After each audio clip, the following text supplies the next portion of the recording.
এর আগেও উদ্ধার হয়েছে, এখনও বহু জায়গায় কালেকশন চলছে অবৈধভাবে এবং বহু জায়গায় এইসব টাকা জমা আছে। এখানেই আছে আমার জানা আছে, গাড়ি করে পার করা হয় আস্তে আস্তে করে, শত শত কোটি টাকা আছে। তো সময় হবে যখন সংস্থাগুলো করছে, তারা খুঁজে বার করছে, বার হবে, কাউকে ছাড়া হবে না। ফের শহরে টাকার পাহাড়। নিউ টাউনের একটি ফ্ল্যাট থেকে উদ্ধার হলো 2 কোটিরও বেশি টাকা। টাকা গোনার মেশিন আনা হয়, টানা প্রায় 12 ঘন্টা তল্লাশি চলে এবং সাইবার প্রতারণা মামলায় মোট 7 জনকে গ্রেফতার করা হয়েছে। কথা বলবো, আমাদের প্রতিনিধি সৌমিত্র রায় রয়েছেন আমাদের সঙ্গে। সৌমিত্র, ঠিক কি জানা গেল?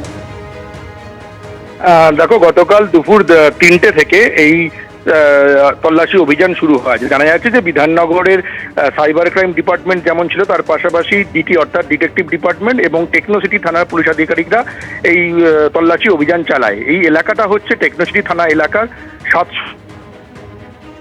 তলা। এই হানা দেন পুলিশ আধিকারিকরা এবং সাইবার ক্রাইম ডিপার্টমেন্টের আধিকারিকরা। প্রায় দীর্ঘ ম্যারাথন তল্লাশি চলে। সেই তল্লাশি মধ্যরাত পর্যন্ত, রাত 3টে পর্যন্ত সেই তল্লাশি অভিযান চলে। সেই তল্লাশিতে যেটা পাওয়া যায় সেটা হচ্ছে যে 2 কোটি টাকারও বেশি বিপুল নগদ অর্থ। যে নগদ অর্থ পুলিশ আধিকারিকরা আমরা দেখি যে মধ্যরাতে পুলিশের গাড়ি করে 3টে ট্রলি ব্যাগ, বড় বড় 3টে ট্রলি ব্যাগ ভর্তি করে তার পুলিশের যে গাড়ি, সেই গাড়িতে তোলেন এবং তার পাশাপাশি একাধিক টাকা গোনার অত্যাধুনিক মেশিন উদ্ধার হয় এবং এর সঙ্গে যে ফ্ল্যাটের নিচে 4টি গাড়ি এবং একটি স্কুটার, সেটিও উদ্ধার করেন পুলিশ আধিকারিকরা। এবং এই সমস্ত কিছু উদ্ধার করে পুলিশ আধিকারিকরা যে ফ্ল্যাটটি, সেই 4তলা ফ্ল্যাটটি তারা সিল করে দেন।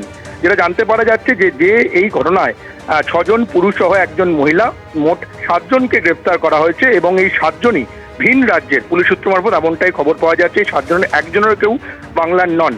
কি কারণে এই বিপুল টাকার পাহাড় এই নিউ টাউনের ফ্ল্যাটে ছিল, যেটা পুলিশ সূত্র মারফত জানা যাচ্ছে যে তারা যেটা মনে করছে যে হাওলার টাকা, এই হাওলার টাকাই কোনো জায়গায় পাচার করা ছিল, সেই কারণেই এই ফ্ল্যাটে সেটা জমা করা ছিল। পুলিশ সূত্র মারফত প্রথমে খবর পাওয়া হয়, পুলিশ খবর পেয়ে পুলিশ যেটা প্রথমে অনুমান করে যে এটা কল সেন্টারের কোনো ফ্রডের টাকা হয়তো, কিন্তু তারপর পুলিশ তদন্তের নামিয়ে জানতে পারে যে এটা হাওলার টাকা এবং হাওলার টাকা এখান থেকে বাংলা হয়ে এটা অন্য কোথাও পাচার করার চেষ্টা করা হচ্ছিল। এবং সেই সময়ই পুলিশ আধিকারিকরা সেখানে হানা দেন। একটা বিশাল টিম, টেকনোসিটি থানা পুলিশ আধিকারিকদের যেমন একটা টিম ছিল, সাইবার ক্রাইমের টিম ছিল এবং তার পাশাপাশি ডিটেকটিভ ডিপার্টমেন্টের টিম ছিল। তারা মধ্যরাত পর্যন্ত তল্লাশি চালান এবং যেটা জানা যাচ্ছে যে এই যে প্রায় 2 কোটিরও বেশি টাকা, সেই টাকা যে 4তলা ফ্ল্যাট, সেই 4তলা ফ্ল্যাটের প্রত্যেকটা ফ্লোরেই সেই টাকার পাহাড় ছিল। সেখান থেকে তারা টাকা উদ্ধার করে এবং এখান থেকে 7 জনকে গ্রেফতার করা হয় এবং গ্রেফতার করে নিয়ে যাওয়া হয় টেকনোসিটি থানার পুলিশ আধিকারিকদের মধ্যে। যেটা স্থানীয় সূত্র মারফত জানা যাচ্ছে বা স্থানীয় বাসিন্দারা যেটা জানাচ্ছেন যে এই যে ফ্ল্যাটটি, এই ফ্ল্যাটটি আগে হোটেল হিসেবে ব্যবহৃত হতো।